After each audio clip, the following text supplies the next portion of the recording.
Good morning, everybody, and welcome to Cameras and Coffee, or, well, today it's coffee leaf tea, but that's just a technicality. So, recently, Sony dropped announcements for two very exciting cameras. I think they had some others, but there's really two of them that are very exciting. And it creates a dilemma for people who are looking at upgrading in the next 6 months to a year and are considering these. And I find myself in the same boat because they released the A7S III and then 6-7 weeks later the A7C. The A7C is full frame, does 4K video, it's significantly cheaper and smaller. So for people who, and it's aimed at people like me who do video logs, or for doing hike videos especially, being able to shave some size and weight off the camera would be a very nice feature. So I found myself thinking at first, oh, I'll just get the A7S III next year. The A7S II that I have right now is a great camera. I really love it. I bought it used and it's showing its age a little bit. It does a few funky things once in a while. So I thought I'd probably have to upgrade it next year anyway. So then the A7C came out and I found myself in a dilemma because of the price difference. So I thought what I would do today is I'm going to look at all of the different specs differences. If we don't talk about a difference, then it's the same between the A7C and the A7S III. So we're going to take a look at the differences, and I'll explain what the differences are. All of this comes from the DPreview.com specs comparison, the camera compare feature. So that's where all of these data points are from. So A7C is around, the A7C is $1,800 and the A7S III is $3,500. Those are rough numbers. That's the at-release price. It's a difference of $1,700. So the question is, for the A7S III, what are we getting for that added $1,700? All right, so the 3 is an interchangeable lens SLR style camera. It's not actually an SLR, but it has a viewfinder like an SLR would, or digital SLR would. The A7C is a bridge style camera, which means that it does have a viewfinder. And one of the very nice things about that, its viewfinder, is that it's off to the side, so your nose is next to the camera instead of jamming up against the touch screen. Having never used a camera with a touch screen, I'm not sure how the nose is going to affect the touch screen using the A7S III. We'll find out, maybe. I don't know. I haven't decided which one I'm going to get, actually. The max resolution for still images on the 3 is going to be 4240 by 2832, rough numbers, 12 megapixels. The A7C is 6K by 4K flat, 24 megapixels. So much higher resolution for still images. Now, what this tells us right off the bat is A7C, though it's going to be marketed apparently towards vloggers and travel photographers as the smallest mirrorless full-frame camera ever released, according to Sony, a statement which is factually inaccurate because of that one Sigma that is much smaller. At any rate, the resolution on the stills from the sensor tell us the A7C is really geared at being a video camera that does, a stills camera that does good video as well. And so it's meant to be an all-in-one camera. High quality stills, high quality video in a compact, carryable size. The processors, the 3 has the Bion Z XR and the C has the Bion ZX. Honestly, can't tell you what the difference between those two are.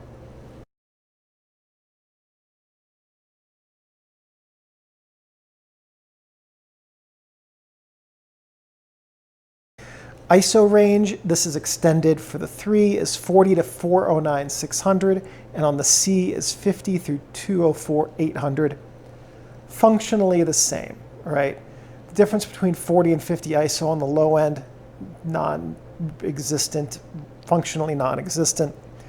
On the high end, realistically, what does that added stop from 204/800 to 409/600 get you?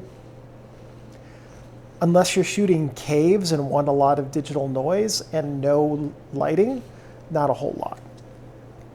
I mean, at night for astrophotography and things like that, with that added stop on the 3, you could do something like a 2-second exposure instead of a 4-second exposure to verify your framing before starting your time lapse. Shake reduction in camera for both of them. On the 3, it's 5.5 stops. On the C, it's 5. Not a huge amount of difference there. Realistically, that's lab testing, not real world testing. If you want real world testing, you can cut that approximately in half, which makes it round about 2 3/4 and 2.5 stops, which is a completely negligible difference between the two of them. For still images, the 3 also adds the HEIF image format, and that's not available on the C. I've never used HEIFs. I couldn't tell you really what they do that's special.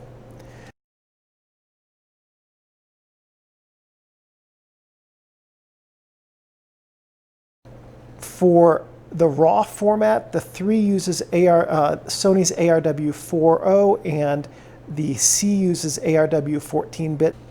I have to convert them all to DNG anyway, so I'm not an expert in exactly what the ARW formats that Sony uses offer, because I use Photoshop CS6 and it doesn't recognize either of these ARW formats, so I have to use Adobe's DNG converter before even with the A7S II, I have to use Adobe's DNG converter in order to open up the raw files with CS6. The 3 has no digital zoom built into it, and the A7C has a 2x digital zoom, which means that you can basically use cropping on the sensor to zoom. So going from a 24 megapixel down to probably about a 16, shouldn't be 12 megapixel. I think that would be a 4x zoom. Is that correct? Maybe not. A 2x zoom should probably take it to actually a little bit lower than that. Might take it down to 3K by 2K. At any rate, I could not find online what the image resolution would be with the digital zoom, but basically what you're doing is, if you have a zoom lens, let's say, and you do you zoom all the way out, but you want to get a little bit more range, you use a digital zoom to shrink the part of the sensor that's being used. If you have a prime lens, then you can use the digital zoom to turn it into a zoom lens of up to double the focal length. Digital zoom is not something that is common or that I have ever seen on an advanced to high-end camera before, indicating, again, when I said that the C is a bridge camera, that means it's meant to bridge the gap between something like the A6000 and the higher-end full-frame cameras. It's meant to have the size and interface that the 6000 series users will recognize and the specs that the higher-end camera users will want. So it's meant to help people get into those higher-end, more expensive cameras. And something like that digital zoom is indicative of that being a target for it. Autofocus points on the 3 are 759 to 693 on the C. That added 66 autofocus points. Is it going to make a huge difference in your life? I can't imagine the answer is yes. It might make the autofocus slightly more accurate for motion tracking. But realistically, when we're talking about that many autofocus points over the autofocus area, the difference between those is functionally negligible. The screen on the back of the camera on the 3 has 1.44 million dots to 922,000 dots on the C. So the 3 is going to have a significantly higher resolution screen on the back. What that means is that if you're using live view or you're watching the screen as you film, you're going to be able to have more accurate focus, especially if you zoom in for your focus, because your resolution on your screen is going to be higher. So it's just a way to have more accurate focus using manual focus when you're looking on that screen. The viewfinder, this is the electronic viewfinder on the camera, on the 3 has a 91x magnification versus the C having 59x. Now what that means is that the viewfinder on the 3 will show you an image that's 91% the size of what's coming in through the lens, and on the C it's 59% the size. Now that is a significant difference. The 3 is going to have a much easier to use viewfinder, especially for manual focus lenses, which will be very helpful for videographers, versus the C, which is going to have a significantly smaller viewfinder, and that's going to make it harder to get critical focus with manual focus lenses, especially without zooming in your viewfinder. Related to that, the viewfinder dots on the 3 are 9.44 million dots in the electronic viewfinder versus the C's 2.36 million. That is right there. Those two specs, the 0.9x versus 0.59x and the 9.4 million versus 2.36 million are the primary reason, in my view, that the 3 can command a higher price. The electronic viewfinder is substantially better. It's in a completely different class on the 3 than it is on the C. There are other more expensive things like, the sensor and the ISO and some of the other things like that.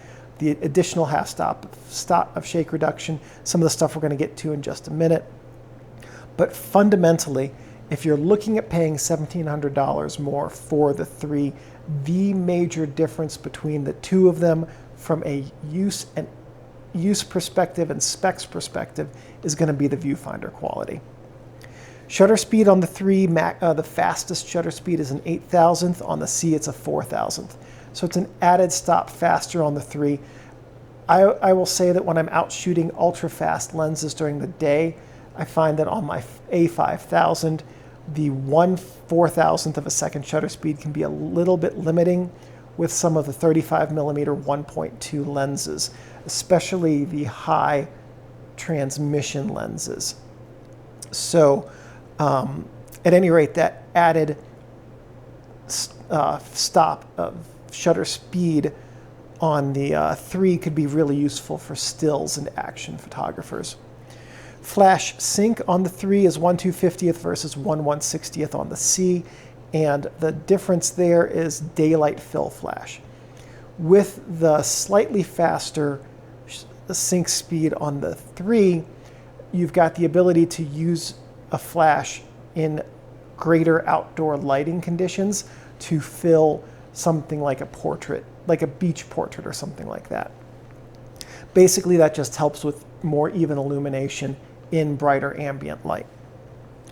I just tried scrolling on my paper to, I use computers too much.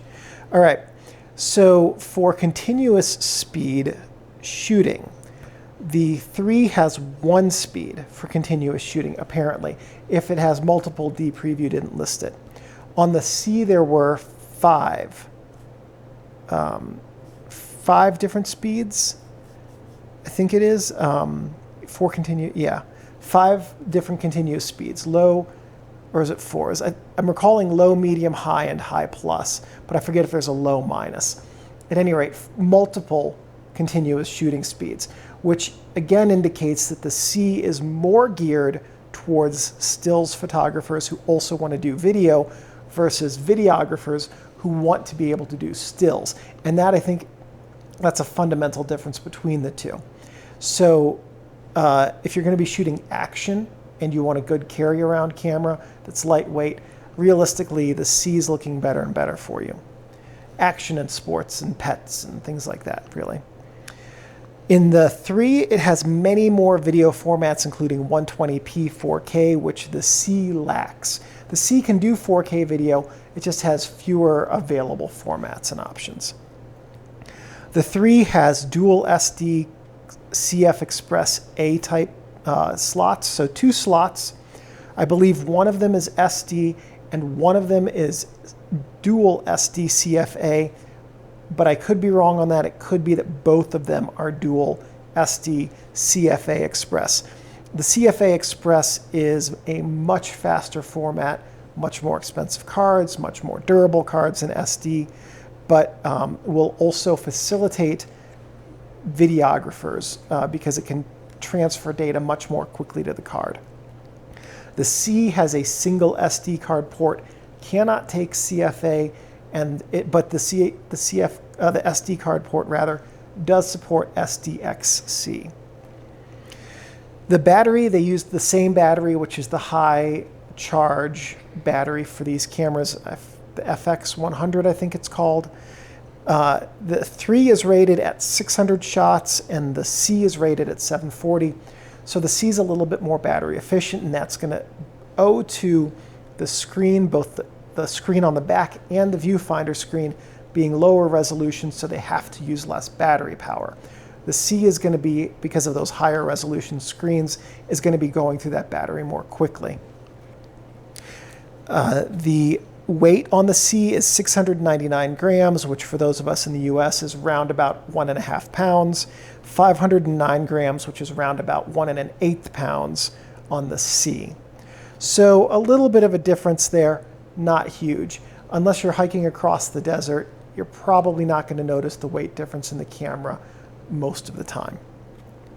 Size on the 3 is 129 by 97 by 81 millimeters, 25.4 millimeters to an inch. On the C, it's 124 by 71 by 60. So the C is smaller in each dimension by 5 millimeters, 28 millimeters, and 21 millimeters. So a fractional inch, a little bit more than an inch, a little bit less than an inch. It's a significant enough size difference if you're going to be traveling with it. The last difference, and this is a key difference for time-lapse photographers, is there is no built-in intervalometer in the 3, quite disappointingly, but there is a built-in intervalometer in the C. It is purely a software thing. Why Sony does not put an intervalometer in the S series, I don't understand. It's really frustrating. I shouldn't have to go out and buy an external intervalometer to do time-lapse work with my A7S camera. Incredibly frustrating that it's not one of the drive modes. There's scads of drive modes on these cameras. I don't understand why the programmers couldn't just say, yes, let's copy the code from this camera's firmware and put it in this one, because there's probably not that much that would have to be changed behind the scenes to make the intervalometer in the A7S III an option. $1,700 in difference. What are the major differences?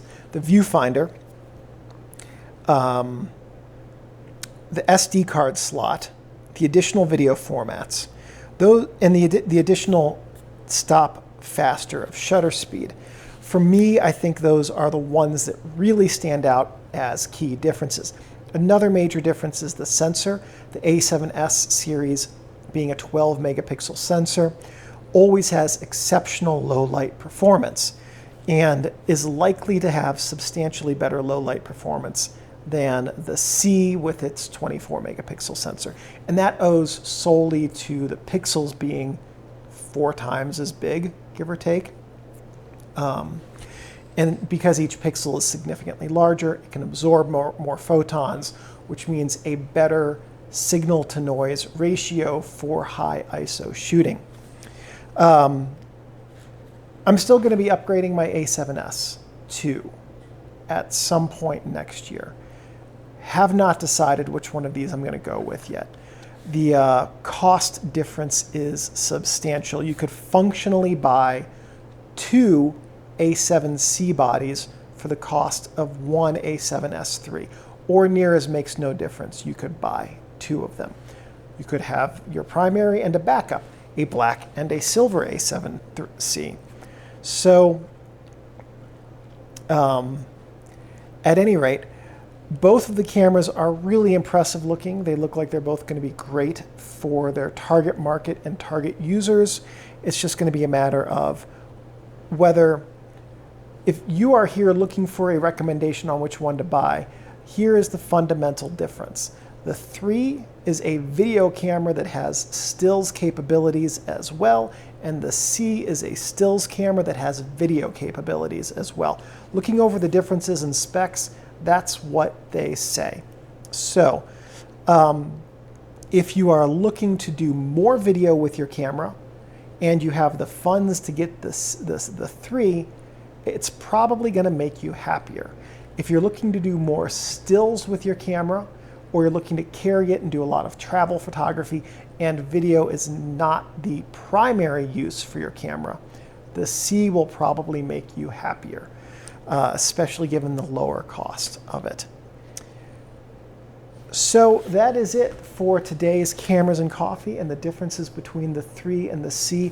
I hope that this, if you are here looking to understand the differences between these cameras other than size and form factor, I hope that this helped explain what some of those differences are between the cameras. And have a good day, everyone, and we'll see you in the next installment.